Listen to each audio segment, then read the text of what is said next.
আমাদের মা চলে গেছে, আমাদের মাকে এখনই হাসিনা মেরে ফেলছে। ওর বিচার চাই, ওর বিচার চাই, ওকে ফাঁসি দেওয়া হোক।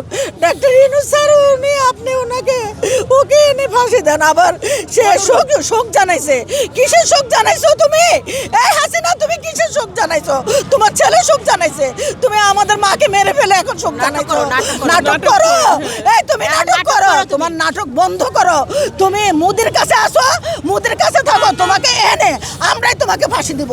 আমার মা 18 কোটি সন্তান রেখে গেছে, শুধু তারেক জিয়াকে রাখিনি। তারেক জিয়ার সাথে আমরা সবাই আছি, আমরা 18 কোটি সন্তান আছি।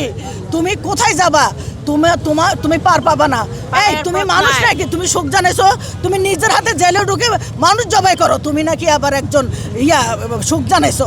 খবরদার, তোমার শোক জানানোর কোনো দরকার নাই। তোমার শোক জানানোর কোনো দরকার নেই। গাছের গোড়ার দিকে টাকা দিয়ে পানি ডালা। কি বলবো, আমাদের রক্তকরণ হচ্ছে, আমরা এতিম হয়ে গেলাম। আমাদের বুকে রক্তকরণ হচ্ছে।